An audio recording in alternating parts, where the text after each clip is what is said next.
All right. What is up, people? This is Javi here, and I am here with another review. However, this is not a movie review. I think that with all the new pilots, this is where the premieres of all the TV shows are premiering from September to October is premiere month or the premiere time. I thought the pilots that I watch, I'd make video reviews of them and tell you guys what I think. So for my first pilot review, I am going to review the series Revolution, which is a new series on NBC. Comes on Mondays at 10 p.m. And my basic review of this show is that it's mediocre. It's not terrible, and some people are calling it terrible. They're saying, oh, this is a bad series. It's a terrible show. I saw the pilot. I didn't like it.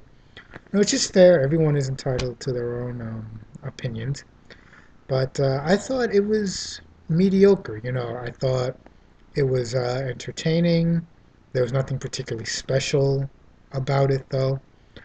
It was just, a way to kill an hour off my time.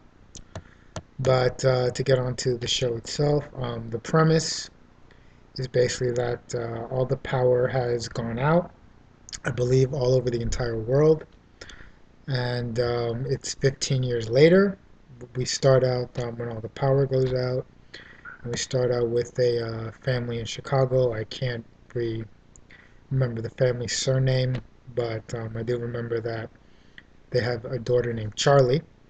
And Charlie is our protagonist for the series.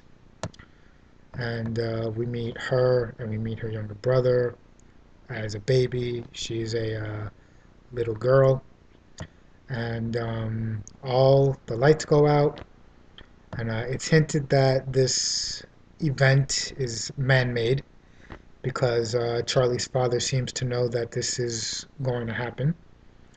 And oh, I'm sorry, there are going to be some spoilers in here. Some spoilers, yes. So if you haven't seen the series, you might want to watch it before watching this, or just not watch this at all. But if you had, or you just, you know, not interested, you're just only interested in my opinion on it, deciding if you're going to watch it or not, keep on watching.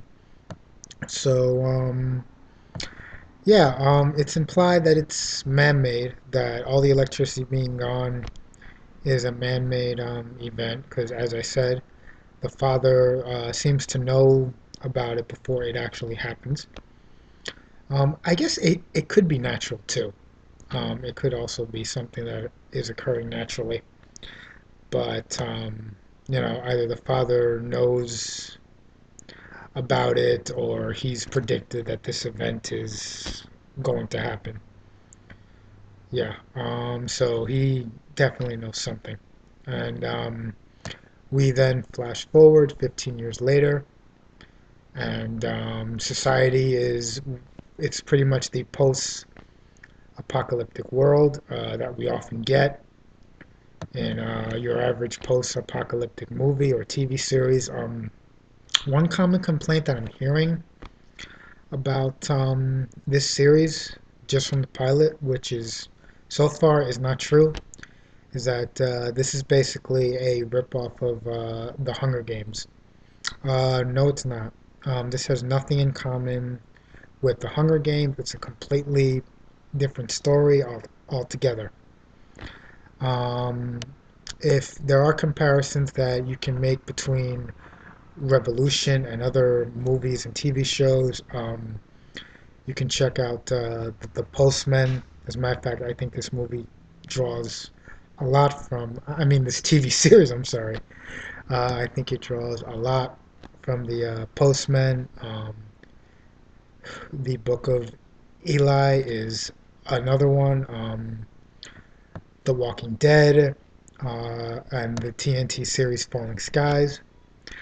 I would probably say that Falling Skies might also be another big influence on this series. But the Hunger Games, no. There's nothing here that is similar to the Hunger Games beyond the fact that we have a female protagonist and a female protagonist who wields a bow and arrow, which seems to be pretty common to that world. Is most of the characters use that sort of weapon, so it's not specifically designated to just that one character, just to Charlie. Whereas in Hunger Games, Katniss, the bow and arrow was specifically Katniss's own special skill. Yeah, so but it does follow your typical post-apocalyptic cliches. They're traveling around. There's dangers all over their trails and wherever they go. The main threat comes from a paramilitary group called the Militia, and this is where I think that this series is most similar to the Postmen, as the Postmen also had a paramilitary group. I can't for the life of me remember what their name was, as I have not seen the Postmen since high school, I think. Um, but the militia definitely reminded me of the paramilitary group from the Postmen. I'm sure that paramilitary groups popping up in post-apocalyptic films or movies. It's been done before, but that's personally where I've seen it. That's where I'm familiar with it. In most post-apocalyptic movies or TV shows that I've seen, the main threat always seem to be like thieves, bandits, and gangs. Um, Also, we have the character of Nate, who is our, I guess, main love interest for Charlie. And Nate gets revealed to be a member of the militia, which I thought was pretty cliched. You have the whole good girl falling for bad boy trope here, which is it's been done before. It's nothing new. However, I actually would be impressed if Nate ended up being was actually revealed to be an actual villain and was a villain throughout the entire series. It's been implied that though he's a member of the militia, he's not an actual bad guy. Um, and it's probably going to be revealed that his being with the militia is probably something that he's either been forced to do or that he joined for survival. Both are very, very likely. And, and he's probably also going to not end up agreeing with the militia, and he might defect and join, Charlie and her small group. So, if that's how things ends up playing out with Nate, I won't be shocked one bit. However, I would like to say that I'm happy that the character of Nate is being played by a Hispanic actor, and check his IMDb page. Yes, the actor is Latino. It would impress me even more if Nate ended up being Hispanic himself, that the character was actually Hispanic. I certainly wouldn't mind, having a Latino character on TV. I mean, I'm not saying that it hasn't been done before. Many, many shows, especially in the last 10 years, have featured Hispanic characters, but you know, if Nate is of course Charlie's main love interest, I certainly got no problem with a intercultural romance there. So yeah, all power to the show for for casting a Latino actor as their male lead. Also, the show did have one I thought pretty decent action sequences. Charlie's uncle Miles is ex-military, and he gets one fight scene, one very over the top fight scene where he's practically taking on the entire militia himself. But I thought it was a pretty enjoyable fight scene.